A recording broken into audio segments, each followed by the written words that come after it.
Hey my friends, it's Tyler with White's Real Estate and Edgecraft Homes, and today I'm at 703 East Markham Avenue in Durham, our newest build, and I'm going to give you a quick tour to point out the things that you might miss the first time you walk through. So we add a lot of features, we add a lot of touches to our homes. Starting in the garage, this home comes with a MyQ enabled garage door opener that has a camera on it so you can control it from the app and see what's going on in your garage at any point. Now in the garage, we have finished living space above the garage. So a very important step is that we air seal and insulate properly in the garage so the bedroom above us is comfortable year round. So how do we do that?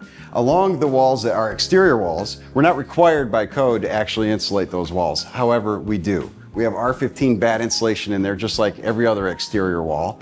We insulate the garage door, and then above me in the floor for the bedroom where we're only required to put R19 insulation, we actually put in R30 insulation just to make sure the temperatures stay the same and consistent year round in the bedrooms and the living space above the garage. Now inside of the home, there are a series of extra touches. One is a series of step lights going from the first to second floor. If you get up at night and need to come downstairs and don't want to wake everybody up, these step lights are a very nice touch. And then as we move into the home, we get into some smart home features, which would include Nest thermostats. In addition to the MyQ garage door opener, we do Nest thermostats, we do a Ring doorbell, and we do the Halo smart entry quick set lock on the front door. Now another personal preference and nuance of mine is I think we all agree when you turn on disc lights and they're very bright, it's annoying and it kind of burns your eyes. Our disc lights in all the public areas in the bedrooms, we actually put on dimmer switches, just like this. So we can dim these lights down to all the way to off or as low as you want, or turn them up to full power if that's what you prefer. So one of the touches we try to add to our homes is to anticipate where you may want to place a TV or a Wi-Fi router or something like that and pre-wire the house for all of that so it's convenient for you. So here's an example of that. In the living room, we installed an outlet and a Cat 8 connection for your TV. So you don't have to drill through the drywall to run any of that wiring. It's already done for you. So you just need to mount it, hook it up, and you're good to go. So now walking into bedroom 2, you'll see some features that also overlay into bedroom number 3. We always pre-wire for a fan. So if at any point down the road you do decide you'd like a ceiling fan, it's easy to do. It's already wired in. You just have to mount it. Additionally, all the bedrooms have an outlet that has the USB and the Type-C ports for easy charging if you need that. And anytime we have a walk-in closet like we do in this bedroom, we install an outlet. So on the inside of this wall in here, there's an outlet that you can use to plug in anything you want and keep it out of sight. And lastly, all of our bedrooms are always going to come with a Cat 8 data connection, just like you see down there. So stepping into the laundry room, there are a couple of items I'd like to point out to you.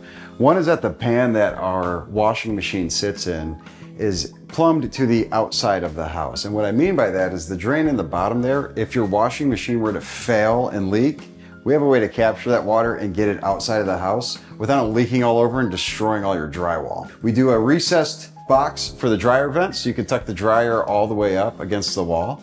And then notably, we pre-wire our homes for data and internet access to be very simple. So we use Cat 8 cables, which are the most current version of Ethernet. They're all right here in the data box in the laundry room, and they're all labeled. And we also install what we call a Smurf tube. That's this blue tube right here that actually runs through the exterior of the building. So when you call Spectrum or Google Fiber or whoever your internet provider is, they can actually wire your house up without needing to drill anything, which is what we want, because anytime we drill into the home, we penetrate that air barrier that we worked so hard to get right to make this an efficient home. Now, as we walk into the primary bedroom, you're going to pass a small walk-in closet, linen closet. That also has an outlet in it. So in case you'd like to set up a cordless vacuum or anything like that, we make it easy for you to do it.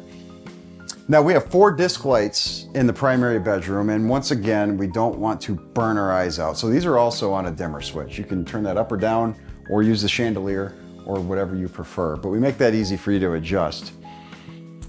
For the outlets on either side of where your bed would go, those again, each of those are an outlet that also have a USB and Type-C port in them, so it's easy to plug your phone in for charging. And speaking of outlets, we have one in the primary closet as well, right on the inside of this wall. So in case you iron your clothes or do any of that in your closet, we make it very easy for you to do so.